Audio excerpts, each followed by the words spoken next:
कष्टकऱ्यांचा आणि गरिबांचा असलेला पांडुरंग,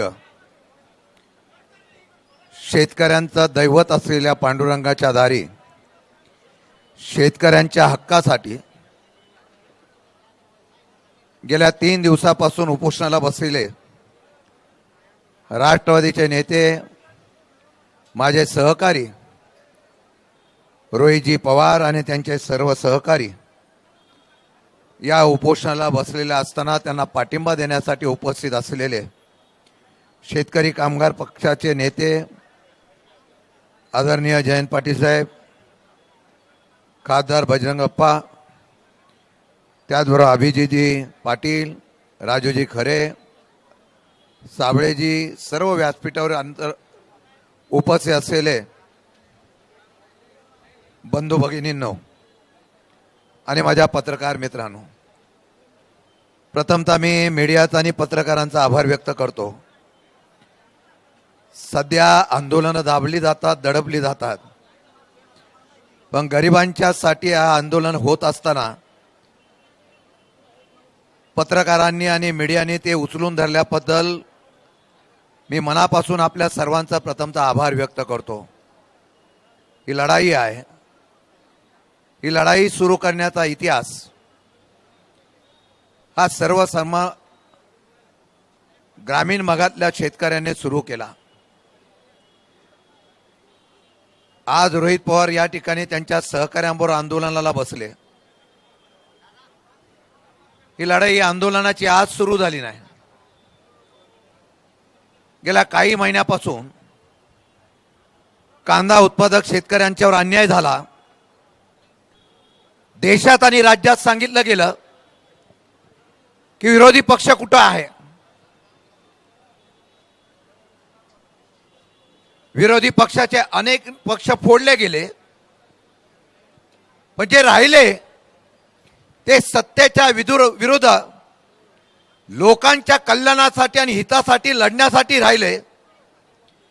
गेल्या काही दिवसापासून महाराष्ट्रातला कांदा उत्पादक शेतकरी अडचणीत आला आणि पहिला कोण या शेतकऱ्यांच्या हितासाठी रस्त्यावर उतरला असेल तर राष्ट्रवादी शरद पवार पक्षाचे कार्यकर्ते आणि रोहित पवार आणि आम्ही सगळे उतरलो. चांदवडला पहिलं आंदोलन झालं. हळूहळू ते आंदोलन पुढे पुढे यायला लागलं. मनसरला आंदोलन झालं. एवढ्यात नव्हे तर या राज्यामध्ये असलेल्या महागाईच्या संदर्भामध्ये गॅसची तुटवडा, डिझेलचा, पेट्रोलचा तुटवडा झाला. जनता त्रस्त झाली. पवार साहेब म्हटल्याप्रमाणे महागाईचा धक्का पंतप्रधान हळूहळू हळू धक्के देत आहेत. सामान्य लोकांना झळ दिसू नये म्हणून अशा प्रकारची टप्प्याटप्प्याने महागाई वाढत गेली. नवी मुंबईच्या असलेल्या वेशीपर्यंत हे आंदोलन राष्ट्रवादी शरद पवार पक्षाच्या वतीने करण्यात आलं. रोहित पवारांनी त्यांच्या सहकाऱ्यांना अनेक वेळा अटक करण्यात आली, पण लढाई होती. ही लढाई स्वार्थाची नव्हती. ही लढाई कोणीतरी आवाज उठवला पाहिजे त्या हिताची होती. काही लोकांनी त्याच्यावर टीका केली. मी त्यांच्यावर जास्त भाष्य करणार नाही. राज्यातली जनता त्यांना चांगली ओळखते. विरोधी पक्ष म्हणून ज्यावेळा आंदोलन केलं जातं, ज्यावेळा तुम्ही विरोधामध्ये होता तेव्हा तुम्ही सरकारच्या विरोधात आंदोलन करत होता. त्याला आंदोलक जेव्हा येतात तेव्हा सरकारचं आणि त्यांच्या प्रतिनिधीचं कर्तव्य असतं की त्या आंदोलनाच्या बाबतीमधली गांभीर्याने दखल घ्यावी. मला दुःख एवढ्या गोष्टीचं आहे की परवानगी मागितलेली असताना सुद्धा या ठिकाणी मंडप टाकायला सुद्धा परवानगी दिली गेली नाही.